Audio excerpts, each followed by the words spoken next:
menangkan dari umat yang telah dimenangkan.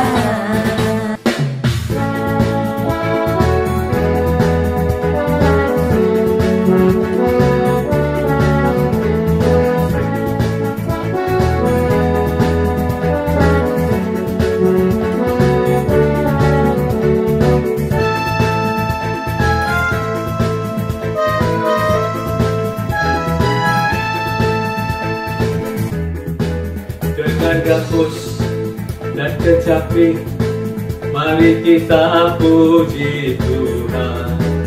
Bersoraklah, bernyanyilah, bersuka di hadapannya.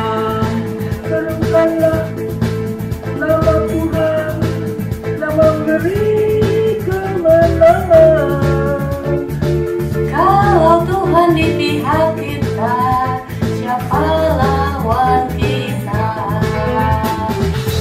Terdengar suara Tuhan dari Sion, terdengar suara kebirangan dari umat yang telah dimenangkan. Dari umat yang telah dimenangkan. Terdengar suara Tuhan dari Sion, terdengar suara kegirangan dari umat yang telah dimenangkan. Dari umat yang telah dimenangkan.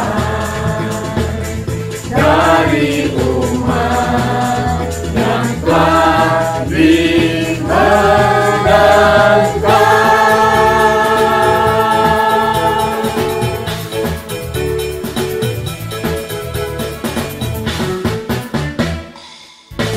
Kau Bapa yang baik, mengerti bahasa tetesan air mata, tak kau biarkan ku berjalan sendirian, sebab kau Bapa-Ku yang baik, Engkau sungguh baik.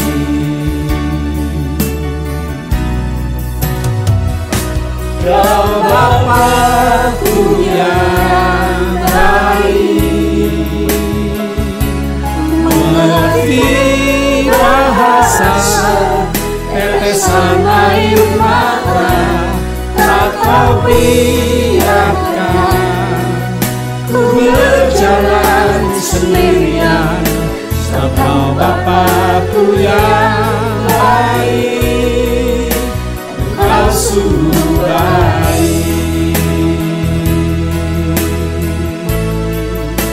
Engkau sungguh baik. Engkau sungguh baik.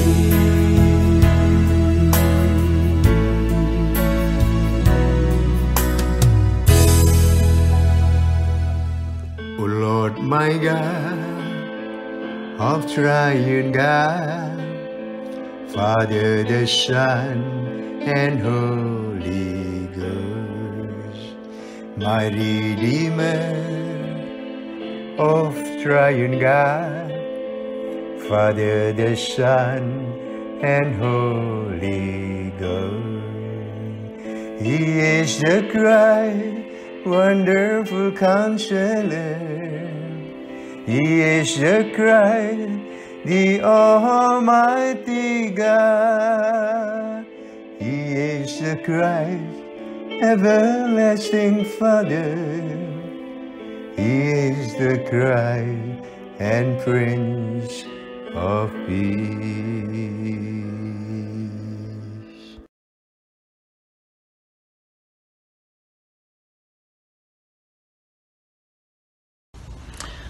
Shalom Bapak Ibu yang terkasih di dalam Kristus. Selamat hari Minggu, selamat menyambut harinya Tuhan. Puji syukur kita masih diberi kesempatan untuk mengikuti kebaktian minggu ini meskipun secara online. Mari kita berdoa bersama. Bapa kami yang ada di surga, kami berterima kasih atas kebaikan-Mu yang selalu melindungi kehidupan kami. Tuhan, tolong pimpin kebaktian ini dari awal sampai akhir, agar kebaktian ini bisa berjalan dengan baik dan lancar. Tuhan, urapi bibir hamba-Mu, Pastor Irwan yang akan menyampaikan firman-Mu, agar firman yang diberitakan dapat kami terima dengan baik dan benar, dan menopang kehidupan kami.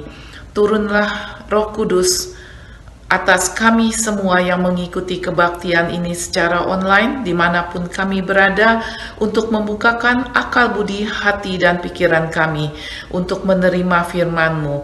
Kami mau selalu diam di rumah-Mu, bermazmur dan bernyanyi bagi-Mu. Engkaulah penolong penyelamat kami. Terima kasih Tuhan.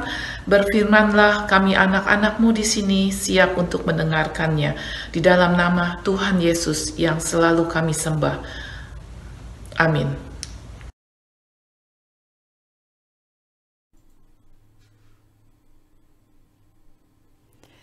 Selamat pagi saudara-saudara yang dikasihi Tuhan.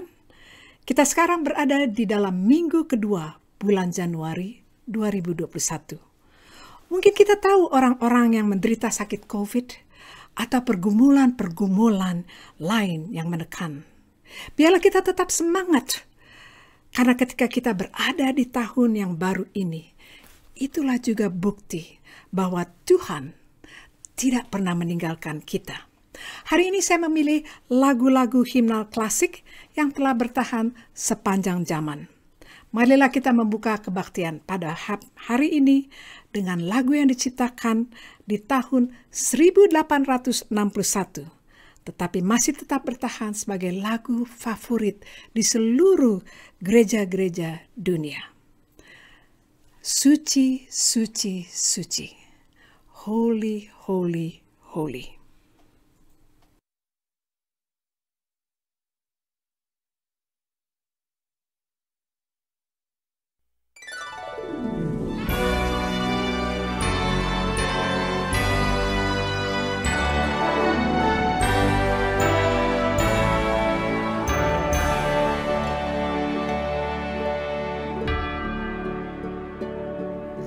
Suci, suci, suci, Tuhan Maha Kuasa, Dikau kami puji di pagi yang teduh. Suci, suci, suci, murah dan perkasa, Allah Tritunggal, agung nama-Mu.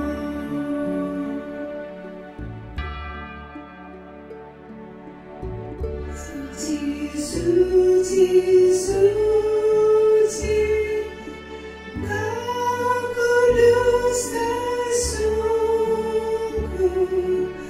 di depan tahta-Mu, memberi mahkotanya. Segenap malaikat sujud menyembah-Mu, Tuhan yang ada selama-lamanya.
saat ini Los Angeles County dalam masa peperangan. Mungkin sebagian dari kita tidak bersadar bagaimana sulitnya perang melawan COVID. Tapi puji syukur kita tetap sehat. Sebab jika kita kena COVID atau penyakit lainnya, belum tentu kita bisa diterima masuk rumah sakit.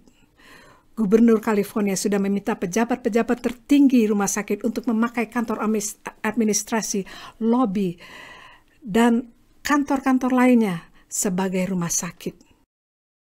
Kami sangat berprihatin dengan frontline workers yang sudah kewalahan, yang ingin mogok, ingin keluar rumah sakit. Marilah kita taat sains, karena rumah sakit sudah kekurangan ranjang dan medical staff. As we brace the worst, let's sing, to God be the glory. Terpujilah Allah.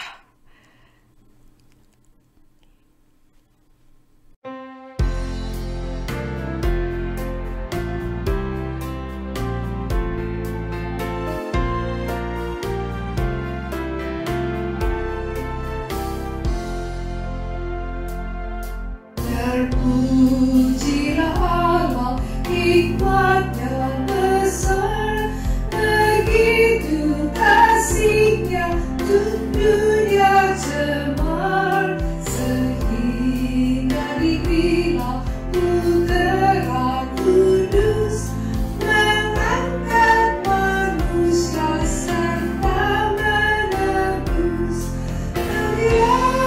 Pujilah, buatlah dunia bergema,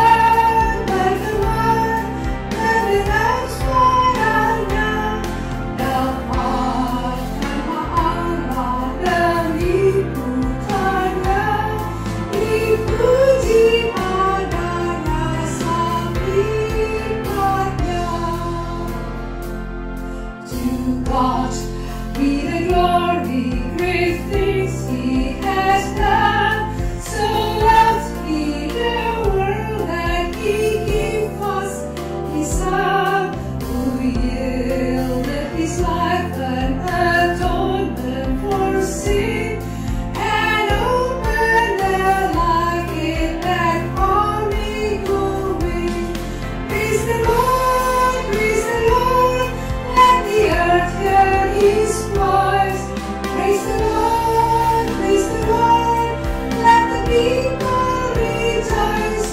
Oh, come to the Father, to Jesus the Son, and give Him the glory, great things He has done. Great things He has taught us, great things He has done, and bring our rejoicing to Jesus the Son. What purer and higher and greater will be our wonder, our worship when Jesus we sing. Praise the Lord, let the earth hear His voice. Praise the Lord, let the people rejoice.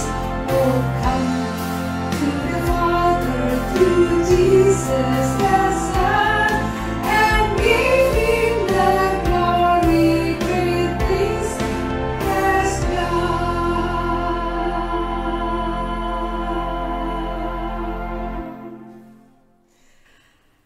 Lagu ini ditulis oleh Fanny Crosby, seorang buta, pada tahun 1875. Begitu indah liriknya. Lagu yang berikutnya, Just a Closer Walk with Thee. Marilah kita bangkit berdiri dan menyanyikan lagu ini. Just a Closer Walk with Thee.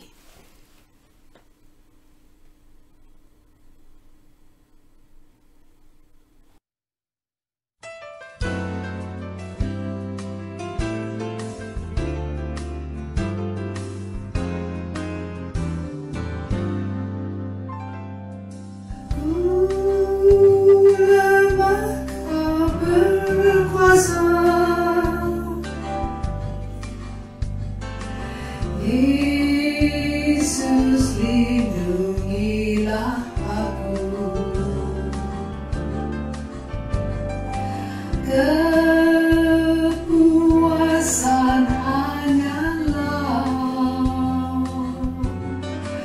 bila ku jalan di sisimu. Just a closer walk with you. Granted, Jesus is my dream. Daily walking close to thee. Let it be, let it be. Berjalan di sisimu, hanya ini doaku. Tiap hari dengan Kau, oh Tuhan, jawab doaku.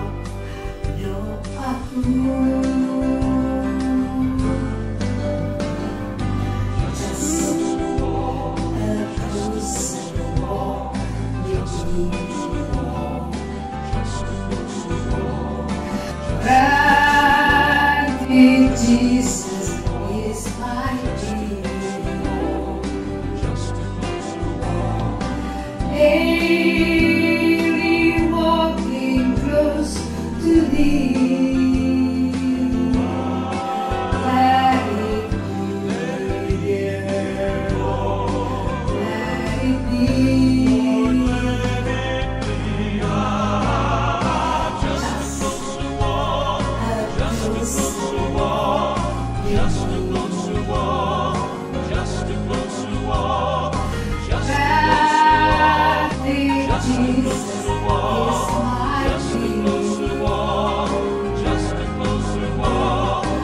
Daily walking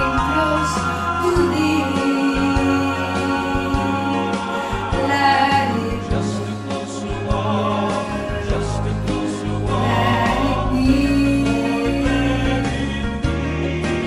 Let it be, let it be, let it be.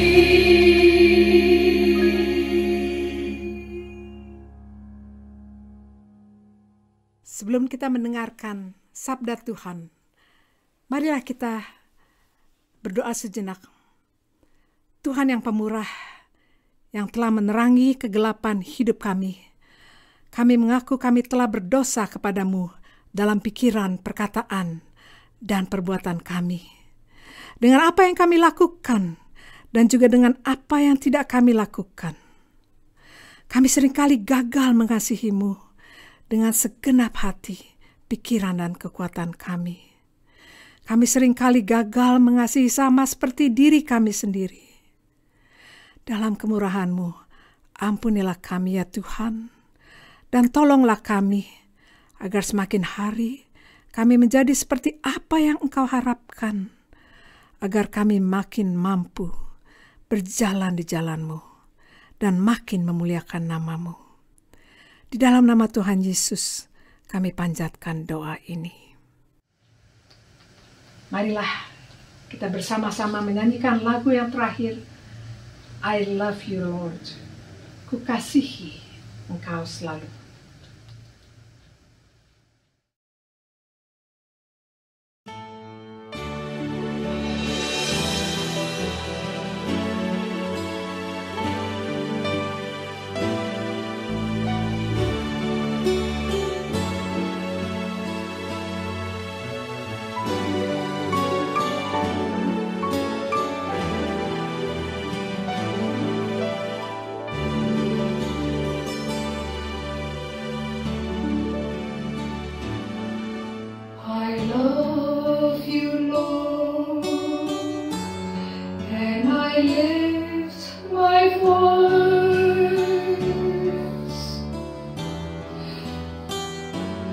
To worship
Marilah kita mendengarkan firman yang akan disampaikan oleh Pastor Irwan.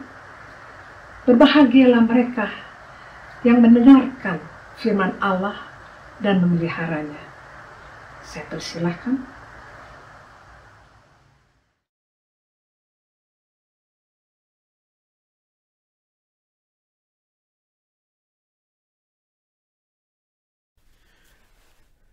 Shalom, selamat pagi jemaat yang dikasihi Tuhan. Senang sekali boleh kembali menyapa saudara sekalian, khususnya di awal tahun 2021 ini.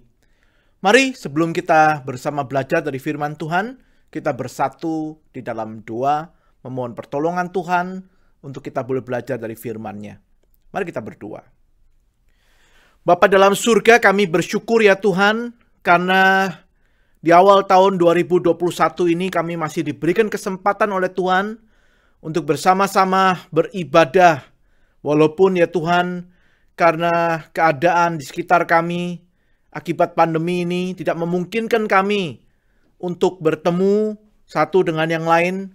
Tapi kami bersyukur untuk kesempatan yang Kau berikan kami boleh beribadah bersama saudara seiman melalui media online ini. Tuhan, doa kami supaya Engkau yang akan memberkati, khususnya saat ini kami akan bersama belajar dari firman Tuhan.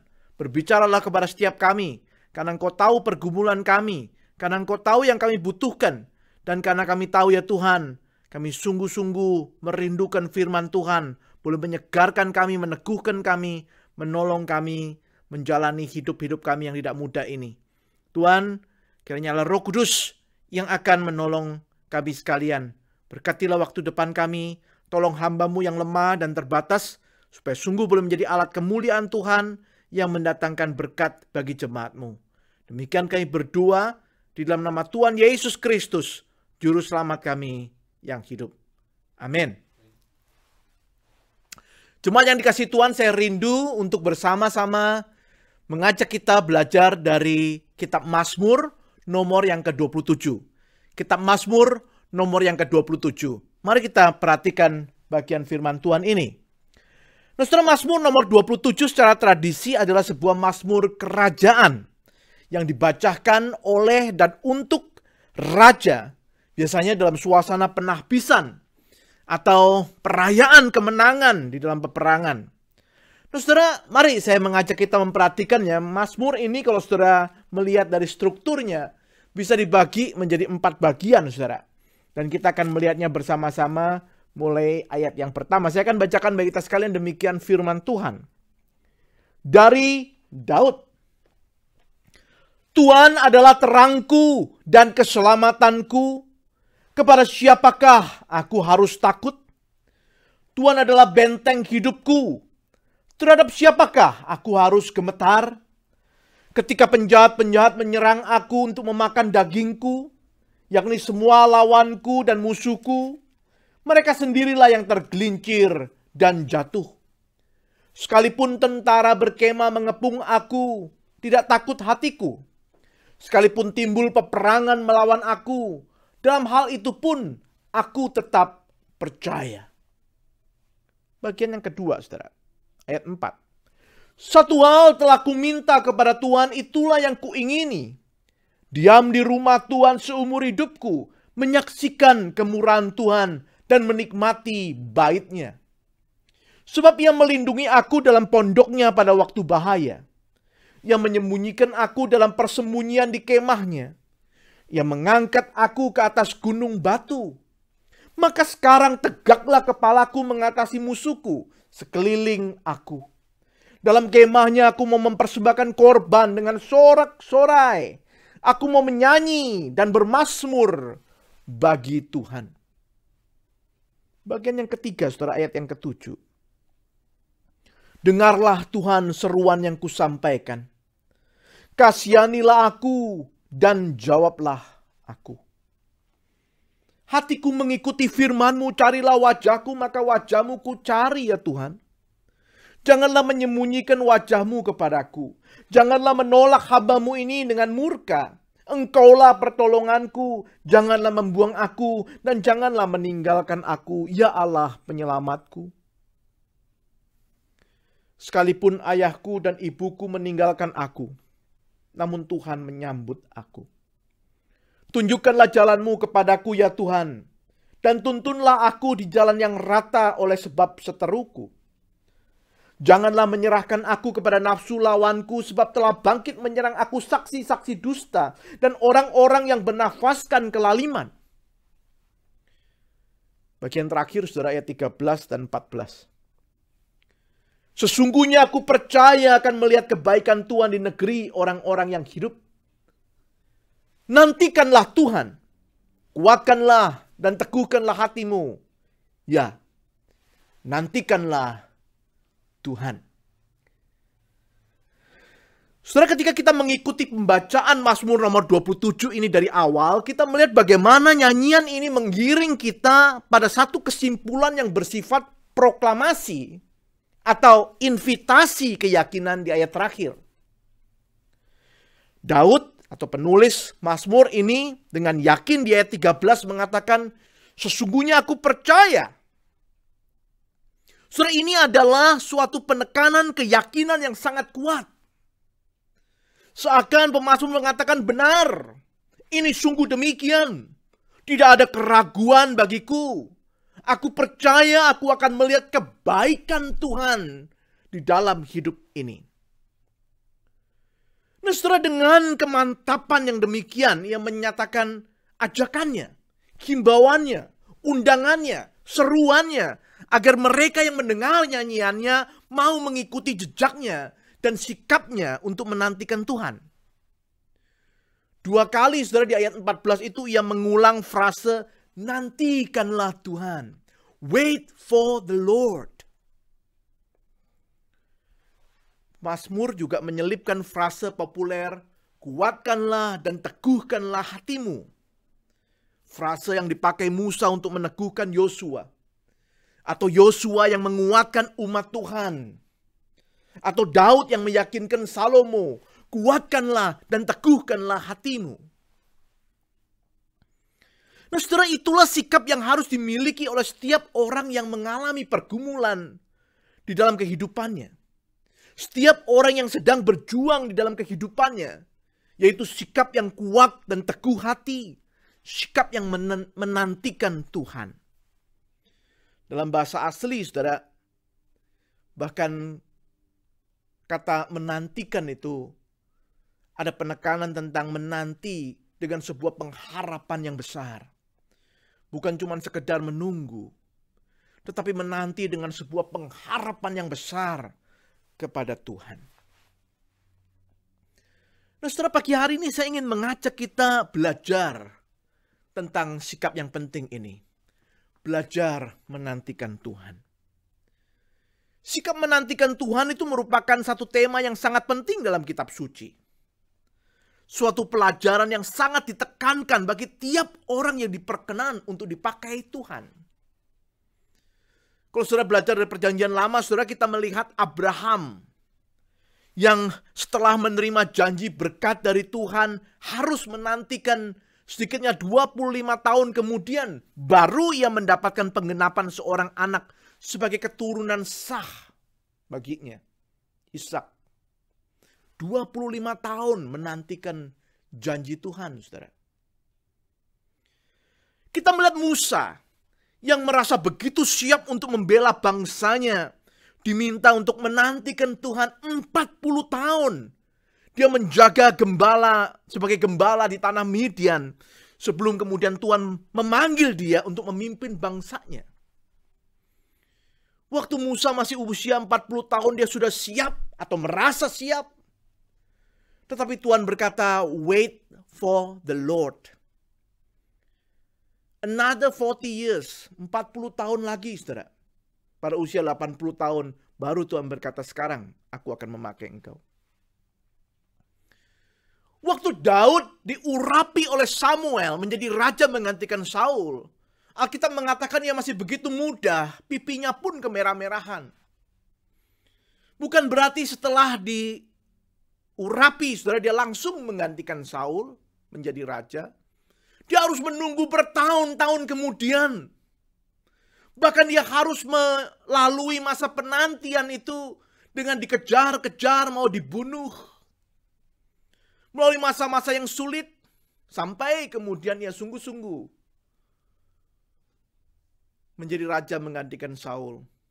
Alkitab mencatat ada 2 kali kesempatan, saudara, Daud itu bisa menghabisi Saul di gua, saudara, ketika Saul itu sendirian.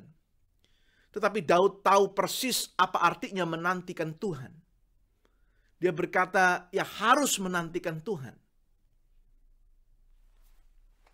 Saudara, dalam pelayanan Tuhan Yesus di dunia, Tuhan Yesus juga berulang kali mengatakan hal yang sama. Ia berkata, waktuku belum tiba, atau waktunya belum datang. Dan kalimat-kalimat sejenis yang menegaskan betapa pentingnya untuk menantikan waktu Tuhan yang tepat di dalam menjalani hidup pelayanan. Nah, saudara, jelas belajar menantikan Tuhan itu adalah pelajaran yang sangat penting.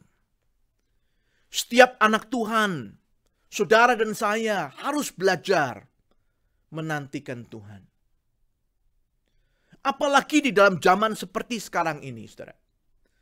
Sebuah zaman yang diwarnai dengan begitu banyak hal yang serba instan. Pelan-pelan, saudaraku, kita itu karena kehidupan, saudara, terlatih untuk mengharapkan segala sesuatu itu cepat, instan. Misalnya, saudara, dalam hal mengirim surat misalnya, seperti saya pernah memberikan contoh ini juga, saudara. Orang itu dulu kalau kirim surat butuh waktu berminggu-minggu. Untuk surat itu bisa dia kirim, lalu diterima oleh keluarganya yang ada di luar negeri. Lalu kemudian menunggu berminggu-minggu lagi. Surat itu dari luar negeri, saudara, bisa sampai lagi kepada dia sebagai balasannya. Tapi sekarang dengan hitungan detik, saudara, orang itu tinggal 1 klik. Bisa menyampaikan pesan kepada keluarganya yang jauh di sana. Dan mendapatkan jawaban dalam waktu yang singkat. Kebiasaan ini membuat kita atau membentuk kita menjadi orang-orang yang pingin segalanya serba cepat. Seorang teman cerita, dia pingin melihat yang namanya kerupuk instan itu, saudara, ya. Orang itu kalau bikin kerupuk biasanya perlu proses kan ya. Dibuka dulu kemasannya, dijemur dulu, saudara, sampai kerupuk itu siap.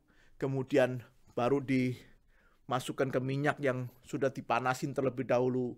Setelah diangkat, masih perlu dibiarkan dulu, baru kemudian bisa dinikmati. Dia bilang kalau kerupuk instan, itu tinggal dibuka kemasannya, kerupuk itu ditaruh di mulut, langsung ngembang sendiri dalam mulut itu, saudara. Kita biasa dengan segala yang instan itu, bukan cuma mie yang instan. Bukan cuma serba cepat, saudara, tapi zaman ini juga sebuah zaman yang meninabobokan manusia. Kepada semua manusia seakan-akan dikatakan apapun yang engkau inginkan akan tersedia sesuai dengan keinginanmu. Misalnya saudara ya, contoh aja, obat saudara. Dulu yang namanya obat itu adalah musuh anak-anak. Gak ada anak yang suka minum obat, bukan? Tapi sekarang saudara yang tersedia itu segala macam obat dengan berbagai macam flavor, berbagai macam selera. Sehingga gak ada alasan lagi untuk menolak misalnya obat batuk rasa apel. Obat flu rasa jeruk. Obat sakit kepala rasa anggur misalnya. Seorang teman mengatakan dia mau cari obat sakit perut rasa durian, saudara. Mungkin akan segera ada di farmasi terdekat. Pokoknya apapun yang kau pingin akan tersedia sesuai dengan seleramu. Nah semua ini saudara, sadar maupun tidak membentuk kita termasuk anak-anak Tuhan. Memiliki mentalitas yang seperti demikian dalam relasi kita dengan Tuhan. Kita menjadi orang-orang yang sulit menantikan Tuhan. Kita ingin cepat dan kita ingin sesuai dengan keinginan kita. Nah, saudara, itu sebabnya pelajaran menantikan Tuhan ini sekali lagi sudah menjadi pelajaran yang begitu penting bagi spiritualitas setiap anak Tuhan di zaman ini. Apalagi di masa krisis seperti ini. Kita nggak sabar dengan pandemi yang begitu lama kita telah lalui ini.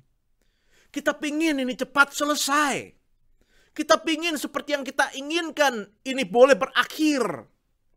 Tapi seakan-akan tiap bulan saudaraku kita mendengarkan Tuhan berkata, nantikanlah aku.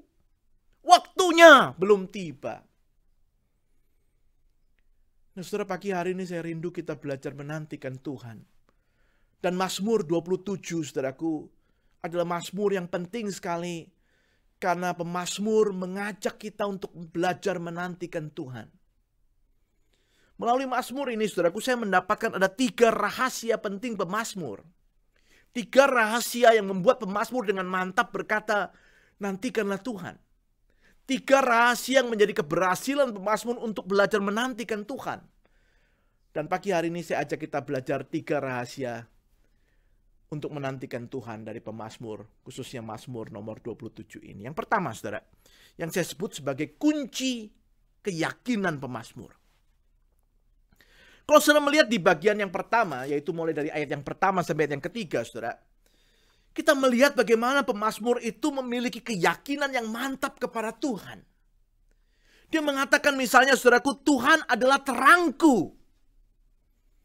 Saudara, terang itu adalah kontras dengan gelap. Di mana gelap adalah hasil dari ketiadaan terang. Saudara, kita berkata gelap karena tidak ada terang di sana. Pemazmur ingin mengatakan bahwa di dalam hidup yang begitu akrab dengan kegelapan, satu-satunya yang dibutuhkan adalah terang.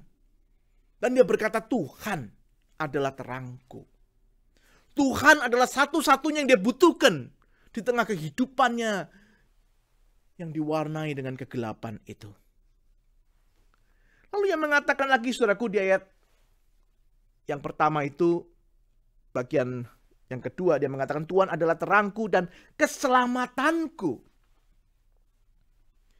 Saudara, kata keselamatan di sana merujuk kepada kemenangan atau kelepasan dalam peperangan. Pemazmur ingin mengatakan bahwa di dalam segenap pergumulan hidupnya, satu-satu penolongnya yang sanggup membebaskannya, menyelamatkannya dari ancaman musuh di tengah-tengah peperangan adalah Tuhan. Sekali lagi saudara, penekanannya, satu-satunya yang dibutuhkan di tengah kondisi peperangan. Jangan lupa konteks Mazmur ini adalah Mazmur Raja, saudara. Adalah keselamatan, pembebasan dari Tuhan. Lalu dia meneruskan ayat pertama itu. Tuhan adalah benteng hidupku. Terhadap siapakah aku harus gemetar? Saudara, gambaran benteng hidup itu adalah gambaran perlindungan Tuhan. Tuhan adalah jalan keluar bagi segala permasalahan hidup. Tempat tujuan satu-satunya yang aman. Kalau dalam kondisi perang, saudara, kalau seorang prajurit atau jenderal atau raja sekalipun ketika dikejar-kejar oleh musuh, yang dia tuju, yang dia inginkan, yang dia harapkan ada di depannya adalah benteng yang kokoh itu. Yang begitu dia masuk, dia akan merasakan aman. Bagi pemazmur, Tuhan adalah benteng yang kokoh, benteng hidupnya. Jadi saudaraku, dengan kata lain, dengan pengakuan Tuhan sebagai terang, Tuhan sebagai keselamatan, dan Tuhan sebagai benteng hidup, pemazmur sebenarnya punya sebuah keyakinan yang bulat, yang utuh, bahwa Tuhanlah satu-satunya yang dibutuhkannya dalam kehidupan ini. Nah, kunci keyakinan seperti ini penting sekali, saudara. Kalau kita tidak memiliki keyakinan bahwa Tuhan adalah satu-satunya yang kita butuhkan, yang bisa menolong kita, yang bisa membebaskan kita, yang bisa menyelamatkan kita, yang bisa melindungi kita, maka saudara, sering kali itulah yang membuat kita sulit atau bahkan gagal untuk menantikan Dia. Saudara, saya punya kesempatan studi di Singapura beberapa waktu yang lalu. Nah, dalam masa studi saya itu saya melewati satu kali, saudara, perayaan atau musim Imlek itu di Singapura ya. Nah, saya baru tahu, saudara, di sana itu ada satu tradisi rupanya. Ada satu kebiasaan untuk membeli atau menikmati semacam sosis, saudara ya, atau daging asap itu ya, yang sangat rupanya sangat terkenal di sana, sehingga banyak sekali warga di sana itu, khususnya yang Chinese, mau membeli daging itu di toko tertentu, saudara, yang rupanya memang sudah legendaris, untuk dinikmati bersama di malam sebelum tahun baru. Nah, ceritanya, saudara, hari itu saya itu mendengar radio di sana. Nah, di radio itu ada satu reporter yang sedang memantau antrian panjang di sebuah kedai penjual daging asap itu, saudara. Nah, antriannya sudah begitu panjang dari pagi. Nah, lalu reporter itu mewawancarai seorang bapak ya, yang sudah antri rupanya dari lama, karena dia sudah mulai tempat dia antri itu sudah mulai dekat untuk beli, saudara. Nah, reporter ini berkata kepada bapak ini begini, "Pak, boleh nggak antriannya itu buat saya? Bapak saya kasih uang 50 Singapura dolar," katanya. Saudara, bapak itu menjawab dari wawancara radio itu. Bapak itu menjawab begini, "Oh sorry, saya nggak bisa. Saya antri dari pagi," katanya. "Nggak bisa. Saya ini antrian saya," katanya. Lalu reporter itu nggak berhenti, bahkan berkata lagi, "Bagaimana kalau 100 dolar," katanya. Bapak itu berkata, "Oh sorry, saya sudah janji sama istri, sama anak-anak saya. Kita malam ini mau menikmati daging ini. Jadi sorry, nggak bisa," katanya. Reporter tuh ngomong lagi, saudara, "Bagaimana kalau 150 dah," katanya ya. "Saya ambil antrian bapak saya kasih 150 dolar. Saudara, bapak itu masih menjawab, "Sorry ya, ini kebiasaan ini, tradisi ini tiap tahun biasa di keluarga kami, saya nggak bisa," katanya. Nah, saudara, terus begitu ya, tawar-menawar rupanya. Saya ingat, saudara, kira-kira sampai kemudian reporter tuh berkata di angka 350 Singapura dolar itu loh ya. Waktu reporter tuh bilang, "Gimana kok 350? Nah, tiba-tiba bapak itu berkata, "Oke, deal," gitu. Terus salaman mereka, saudara. Nah, yang menarik adalah setelah wawancara itu, reporter itu memberikan satu kesimpulan. Saudara, dia berkata begini, "Rupanya," katanya ya, "harga penantian daging asap itu 350 Singapura dolar."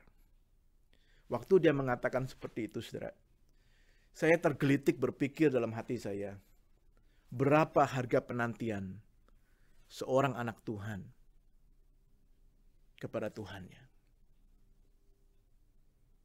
So, dalam perjalanan hidup kita akan ada banyak sekali tawaran, godaan, rayuan, bahkan ancaman supaya seorang anak Tuhan meninggalkan Tuhannya. Berapa harga keyakinan kita, saudaraku? Ketika kita boleh bertahan di sana menantikan Tuhan dan hanya Tuhan saja. Saya percaya semua itu tergantung kepada berapa kita sungguh-sungguh mengenali Tuhan kita. Saudara, bapak tadi yang antri untuk beli daging tadi, saudara, dia berhenti di angka 350. Saya duga, saudaraku, itu karena dia tidak tahu atau dia nggak menyadari misalnya bahwa apakah itu adalah kesempatan satu-satunya yang dia punya. Mungkin yang dipikirkannya adalah, ya kalaupun tahun ini nggak jadi makan daging ini, kan masih ada tahun depan misalnya. Saudara, andai kata umpama bapak ini tahu bahwa itu adalah hari terakhir dia bisa menikmati tradisi bertahun-tahun bersama keluarganya itu, dan cuman hari itu, karena setelah makan bersama mungkin terus kemudian dia stroke misalnya ya, terus meninggal misalnya ya. Saya pikir dia akan punya sikap yang berbeda dalam menentukan apakah dia mau menyerahkan antrian itu kepada orang lain atau tidak. So, andai kata kita sungguh-sungguh punya pemahaman, pengenalan seperti pemazmur akan Tuhan. Pengenalan bahwa dia adalah terang kita, keselamatan kita, benteng hidup kita. So, pengenalan itulah yang akan memberikan kepada kita keyakinan untuk menantikan dia. Dan yang membuat kita boleh ditolong untuk belajar menantikan Tuhan lebih sungguh lagi. Suatu kali seorang bapak yang sedang duduk-duduk di sebuah pantai yang besar, sungai yang besar, saudara. Kaget karena ada seorang anak laki-laki di sebelahnya yang tiba-tiba berdiri ketika melihat ada satu kapal yang mau melintas di sungai itu. Bapak itu heran karena anak yang tiba-tiba berdiri itu, saudara, terus kemudian melambai-lambaikan tangannya ke arah kapal itu. Bapak itu berpikir, dasar anak-anak, dia pikir kapal itu mau menjawab dia, atau kapal itu mau merapat karena lambaian tangannya. Dia pikir dasar anak-anak. Tapi saudara, rupanya anak itu semakin lama semakin semangat melambai-lambaikan tangannya, bahkan memanggil kapal itu untuk mendekat. Dan yang menarik, bapak itu semakin heran, karena rupanya kapal itu pelan-pelan memang datang mendekat, saudara. Setelah lebih dekat, bapak ini tanya dengan heran kepada anak ini. Kok kamu yakin kapal itu mau datang mendekat? Dengan sederhana anak itu menjawab, nakoda kapal itu bapakku, katanya. Saudara, anak itu bisa punya keyakinan karena dia kenal siapa nakoda kapal itu. Keyakinan itu penting, saudaraku, dan dia harus dilandasi dengan pengenalan yang benar. Demikian juga dengan relasi kita dengan Tuhan. Saudara, kita mau belajar menantikan Tuhan. Nah, penantian itu hanya akan berhasil ketika kita memiliki keyakinan yang didasarkan pada pengenalan yang benar akan Tuhan. Bahwa dia adalah satu-satunya yang bisa menolong kita, menyelamatkan kita, dan melindungi kita. Yang kedua, saudara. Kunci yang kedua saya sebut sebagai kunci kerinduan. Saudara, perhatikan bagian yang kedua dari Mazmur ini mulai ayat yang keempat. Bahkan ayat yang keempat itu ada satu ayat yang terkenal sekali, saudara. Ada ayat yang mengatakan dengan kuat sekali, satu hal telah kuminta kepada Tuhan, itulah yang kuingini. Inilah kerinduan itu, saudara. Pemazmur memiliki sebuah kerinduan yang dia sebut sebagai satu hal yang kuinginkan, dan itu yang kuingini. Apa itu, saudara?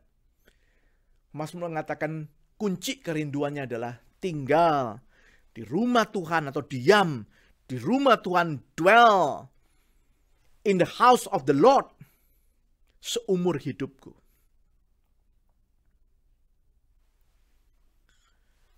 Punyakah kita kerinduan seperti pemazmur, saudara?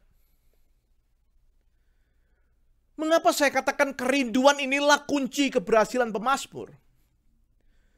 Saudara pemazmur kemudian mengatakan karena di dalam rumah Tuhan itulah ia boleh menyaksikan kemurahan Tuhan. Saya senang terjemahan bahasa Inggris mengatakan to gaze upon the beauty of the Lord. Dan memang saudaraku ada istilah the beauty of the Lord di dalam bahasa aslinya. Dia mengatakan di rumah Tuhan itulah ia boleh menyaksikan keindahan Tuhan. Saudara, orang yang menghadapi pergumulan hidup itu sulit untuk melihat keindahan, bukan? Yang kita lihat adalah kerumitan demi kerumitan, masalah demi masalah. Pemazmur mengatakan itu sebabnya satu saja kerinduannya, ia boleh tinggal di rumah Tuhan seumur hidupnya. Karena di sanalah ia boleh menyaksikan the beauty of the Lord.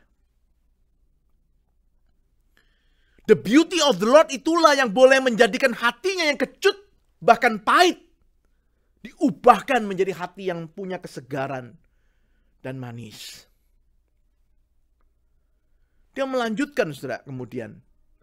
Bukan hanya ia boleh menyaksikan kemurahan Tuhan, tapi dia juga boleh menikmati bait Tuhan. Dalam bahasa Inggris diterjemahkan to inquire in his temple. Ini berbicara soal jalan, hikmat, perhitungan Tuhan. Di rumah Tuhan itulah ia boleh belajar tentang perhitungan-perhitungan Tuhan. Ia butuh dalam istilah perjanjian baru hikmat yang dari Tuhan. Petunjuk dari Tuhan. Sehingga ia boleh melihat segala kerumitan dan kekusutan permasalahan yang dia hadapi itu dengan benar. Sesuai dengan perspektif Allah. Dengan demikian, saudaraku, ia boleh merasakan aman, dilindungi, disembunyikan, diangkat oleh Tuhan. Sehingga sungguh ia dengan leluasa boleh berelasi dengan intim bersama Tuhan.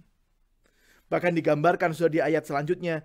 Dengan korban dan nyanyian dan mazmur ia menikmati persekutuan dengan Tuhan itu. Sebuah persekutuan yang hangat dan membangun semangatnya.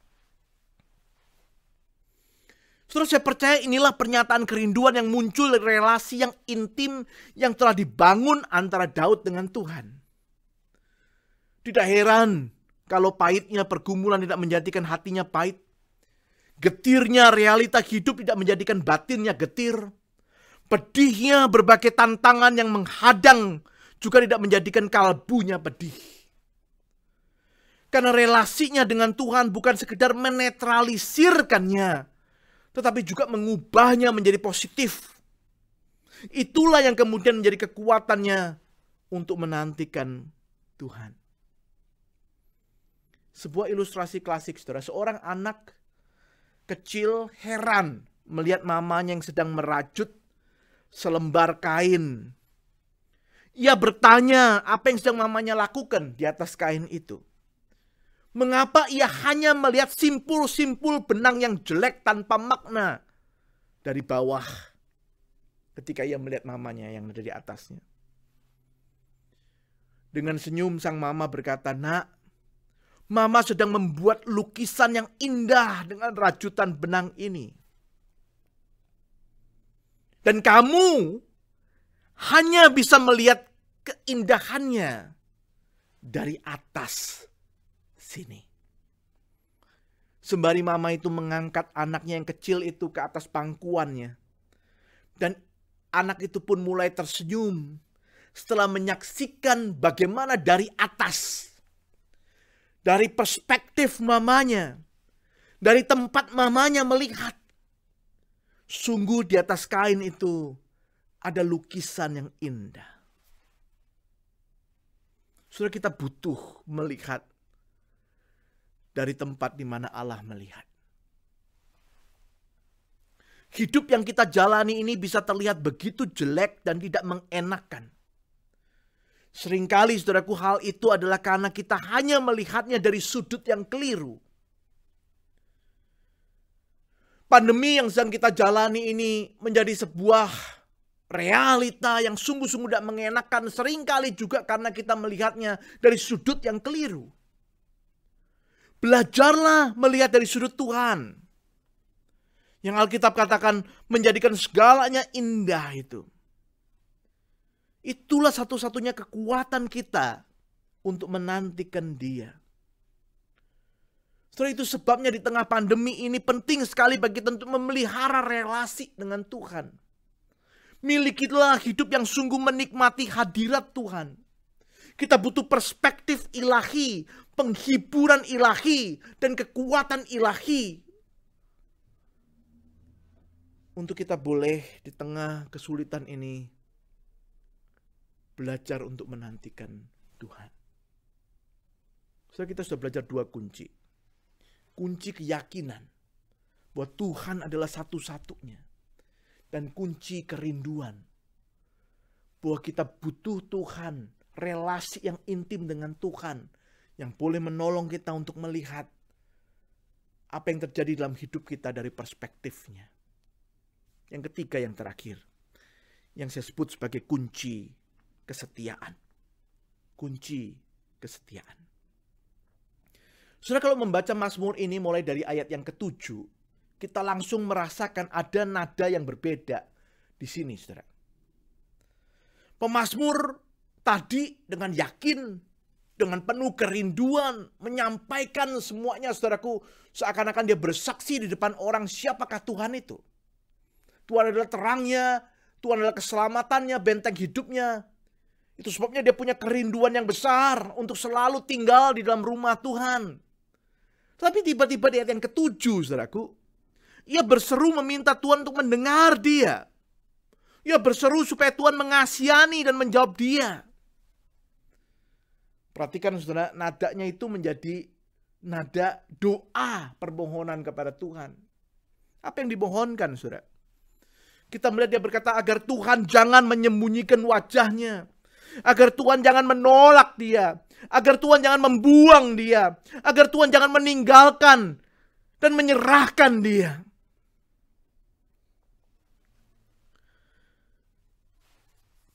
Saudara, mengapa dia yang di awal begitu yakin, begitu mantap, begitu rindu menjalin relasi dengan Tuhan, tiba-tiba merengek-rengek. Seakan-akan Tuhan akan meninggalkan, membuang dia.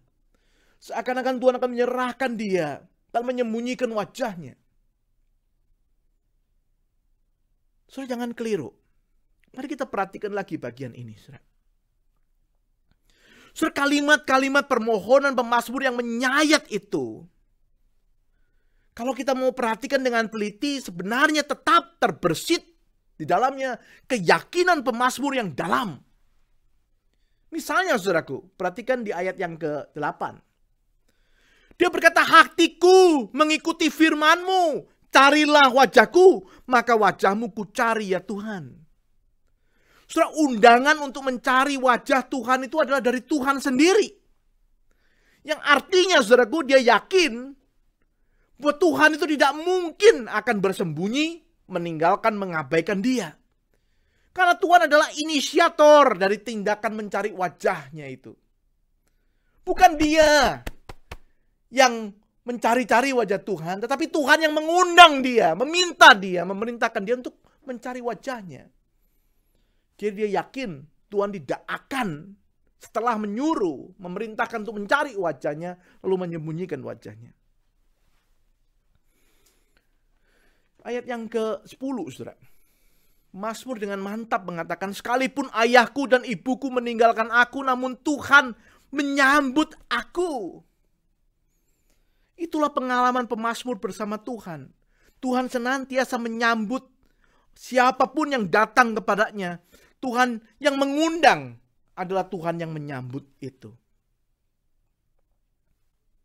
Terakhir, saudaraku, ayat yang ke-11, pemazmur dengan sungguh mengatakan, tunjukkanlah jalan-Mu kepadaku dan tuntunlah aku di jalan yang rata. Dosa, sesungguhnya inilah kunci permohonannya itu. Yang dia mohonkan adalah supaya Tuhan menolong dia untuk setia. Berjalan di jalan yang rata. Berjalan di jalan Tuhan. Jadi sebenarnya permohonan pemazmur itu adalah permohonan yang didasarkan pada keyakinan pada Tuhan. Permohonan yang lebih menyatakan keinginannya agar ia boleh tetap ada pada jalan Tuhan. Agar ia boleh tetap setia pada Tuhan. Agar ia boleh tetap melakukan perintah Tuhan. Ia khawatir jangan sampai ia tersesat lalu menghilang dari Tuhan. Ia khawatir jangan sampai ia menyeleweng dari Tuhan. Ia sadar jangan sampai karena mengikuti kehendak dan keinginan diri, justru ia menjadi semakin jauh dari Tuhan yang begitu merindukannya untuk selalu mendekat kepada Tuhan. Saudara, permohonan akan kesetiaan ini sangat penting dalam belajar menantikan Tuhan. Seringkali di tengah kesulitan, kita itu terjebak dengan permohonan meminta Tuhan untuk mengikuti kehendak kita, jalan kita. Sampai saudaraku, kita menjadi tidak sabar dengan jalan Tuhan dan akhirnya menyeleweng daripadanya. Di dalam keadaan yang sulit seperti hari ini, kita perlu belajar memohon yang paling penting, yaitu kesetiaan kepada Tuhan. Seorang anak bernama Bob, dia itu lahir dari keluarga yang sederhana, saudara. Nah, ceritanya Bob itu suka sekali dengan sebuah permainan mobil. Zaman dulu, saudara yang pernah tahu ya, ada namanya mobil Tamiya itu, saudara ya. Jadi ada satu sirkuitnya yang dibuat, lalu ada mobil yang dirakit biasanya, saudara. Lalu kemudian lomba mana yang lebih cepat di sirkuit itu. Nah, suatu hari, saudara, di kota kecilnya itu diadakan lomba pertandingan mobil Tamiya. Singkat cerita, Bob dari keluarga sederhana, dia tidak bisa membeli mobil dengan harga yang mahal. Itu sebabnya ia merakit sendiri, saudara. Ia merakit mobilnya yang sangat sederhana dan mengikuti pertandingan itu. Singkat cerita, mobil dia yang sederhana itu masuk babak final bersama dengan 7 mobil lain yang jauh lebih mewah dari mobilnya. Nah, ceritanya, saudara, waktu pertandingan final itu mau dimulai, waktu juri sudah memberi aba-aba mau memulai pertandingan itu, tiba-tiba Bob, anak kecil itu, mengangkat tangannya dan berkata, "Pak, sorry, boleh nggak sebelum bertanding, saya mau doa dulu," katanya. Lalu dia tutup mata, dia berdoa, saudara. Setelah dia berkata amin, dia bilang kepada juri itu, "Sekarang boleh mulai, Pak," katanya. Lalu dimulailah pertandingan final itu. Singkat cerita, saudara, hasil dari pertandingan itu, mobilnya Bob yang sederhana itu menjadi pemenang dari pertandingan babak final itu. Ceritanya, saudara, lalu orang mulai ngumpul ya, mengerumuni anak kecil ini, Bob ini yang menang itu. Lalu beberapa orang berkata kepadanya, "Nah, kamu tadi pasti berdoa minta menang ya, sehingga Tuhan berkati mobilmu dan mobilmu itu menang." Yang saya mau ceritakan adalah jawaban dari anak kecil ini, saudara. Bob ini berkata begini, "Enggak, tadi Bob nggak berdoa minta menang," katanya. Bob tahu mobilnya Bob itu sederhana, katanya. Orang-orang tuh bertanya lagi, "Lalu apa yang kamu doakan tadi?" Saudara, Bob berkata, "Aku berdoa begini sama Tuhan. Tuhan, tolong supaya nanti kalau mobilnya Bob nggak bisa menang, tolong supaya Bob nggak nangis," katanya, "dan bikin malu Tuhan." Saudara, jawaban anak yang kecil ini, yang sederhana ini, membuat banyak orang terdiam. Banyak orang hanya terlatih untuk berdoa minta menang, minta sembuh, minta berhasil, minta beres masalahnya, minta lancar. Gak salah, saudara, dengan doa-doa yang seperti itu. Tetapi anak kecil ini mengajar sebuah doa yang lebih penting lagi, yaitu berdoa memohonkan kesetiaan, supaya ia tidak membuat malu Tuhan. Pertanyaan bagi saudara dan saya, punyakah kita doa yang seperti itu? Tengah kesulitan, saudara, kita minta ini semua boleh cepat selesai. Tidak salah sekali lagi dengan permohonan seperti itu. Tapi jangan lupa, saudaraku, selain itu ada permohonan yang penting, yang akan menolong kita untuk menantikan Tuhan, yaitu memohon kesetiaan kepada Tuhan. Dalam Amsal pasal yang ke-30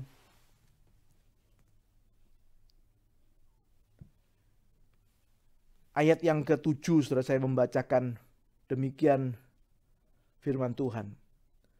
2 hal aku mohon kepadamu ya Tuhan, jangan itu kau tolak sebelum aku mati. Yakni, jauhkanlah daripadaku kecurangan dan kebohongan. Janganlah berikan kepadaku kemiskinan atau kekayaan. Biarkanlah aku menikmati makanan yang menjadi bagianku. Kenapa saudara? Ayat 9. Saya bacakan. Supaya kalau aku kenyang, aku tidak menyangkalmu dan berkata siapa Tuhan itu. Atau kalau aku miskin, aku mencuri dan mencemarkan nama Allahku. Pengamsal mengajarkan doa yang mengatakan, jangan berikan aku kaya, kalau kaya itu membuat aku melupakan Engkau. Jangan beri aku miskin, kalau miskin itu membuat aku mencemarkan namamu. Intinya saudara, yang diminta, yang menjadi fokus permohonannya adalah kesetiaan. Itu juga yang penting untuk kita doakan di tengah kesulitan kita hari ini. Pemazmur mengajak pendengarnya untuk menantikan Tuhan. Lalu dia menceritakan 3 rahasia penting ini. Seseorang bisa belajar menantikan Tuhan ketika ia memiliki keyakinan bahwa Tuhan adalah satu-satunya yang sanggup menolong dia, menyelamatkan dia, melindungi dia.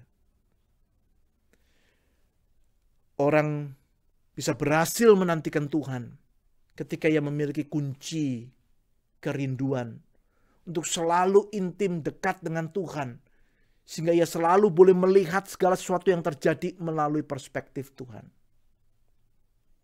Dan yang terakhir, seorang boleh berhasil menantikan Tuhan kalau ia sungguh-sungguh memiliki kesetiaan. Sehingga itulah yang dia selalu mohonkan kepada Tuhan. Kesetiaan untuk menantikan Tuhan sampai akhir hidup kita. Kiranya di awal tahun ini, saudara dan saya ditolong Tuhan, sungguh-sungguh boleh belajar menantikan Dia. Tuhan memberkati. Mari kita berdoa. Terima kasih untuk firman kebenaran Tuhan. Dan tolong kami untuk sungguh boleh belajar menantikan Engkau.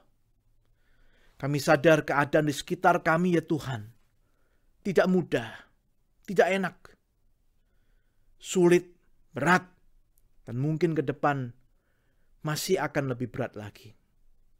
Firman-Mu mengajarkan kami untuk sungguh-sungguh memiliki keyakinan di dalam Tuhan, kerinduan bersekutu dengan Tuhan, dan kesetiaan untuk menantikan Engkau. Karena itu tolong kami Tuhan, untuk sungguh-sungguh boleh belajar menantikan Engkau di dalam kehidupan kami. Berkati jemaat-Mu, berkati umat-Mu. Di dalam nama Tuhan Yesus kami berdoa bersyukur. Amin.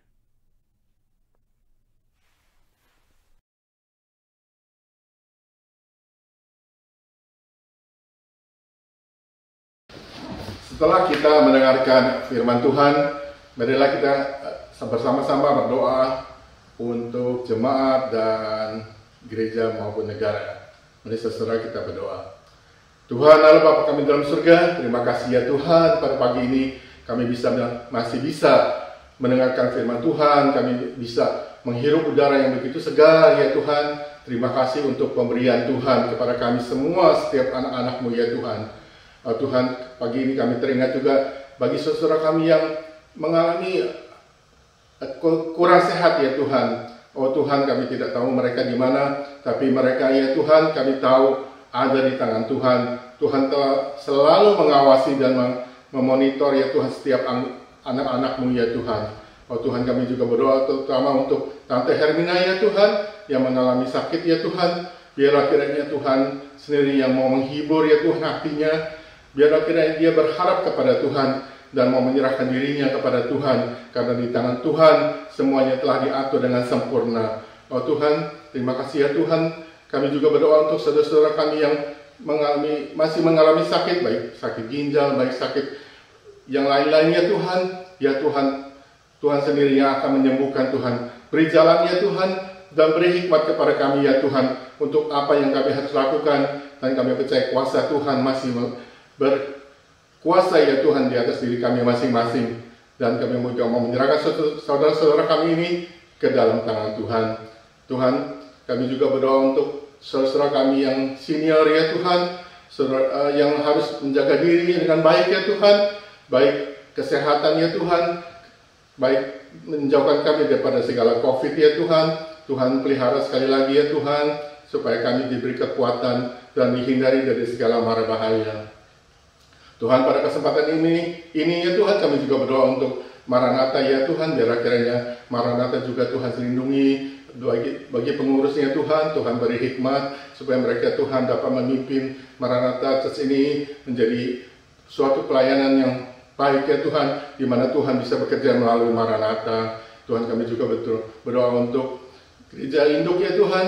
Oh Tuhan, biarlah kiranya Tuhan juga gereja Betani Tuhan lindungi semua ya Tuhan. Ya Tuhan, sekali lagi kami menyerahkan setiap anggota di mana saja ya Tuhan berada. Tuhan, lindungi semuanya ya Tuhan. Dan kami menyerahkan semua pelayanan kami ke dalam tangan Tuhan, karena kami hanya berdoa untuk doa-doa kami ini hanya di dalam nama Tuhan kami Yesus Kristus.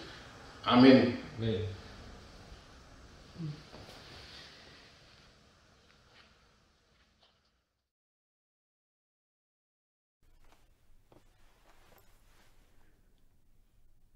Jemaat yang dikasihi Tuhan, mari sekarang arahkan hatimu kepada Tuhan. Nantikanlah Dia. Kuatkan dan teguhkanlah hatimu. Ya, nantikanlah Dia. Dan sekarang terimalah berkat yang daripadanya. Kiranya Tuhan memberkati engkau dan melindungi engkau. Kiranya Tuhan menyinari engkau dengan wajah-Nya dan memberi engkau kasih karunia. Kiranya Tuhan menghadapkan wajah-Nya kepadamu dan memberikan engkau damai sejahtera sekarang sampai selama-lamanya. Amin.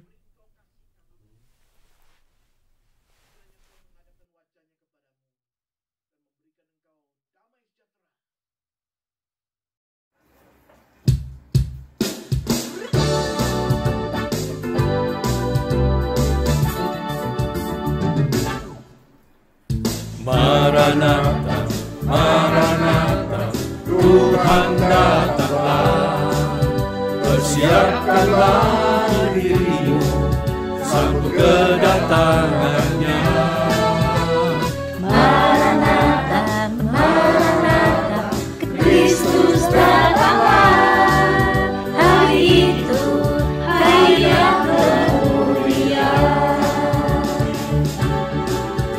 Haleluya, Tuhan datanglah dalam kemuliaan-Nya.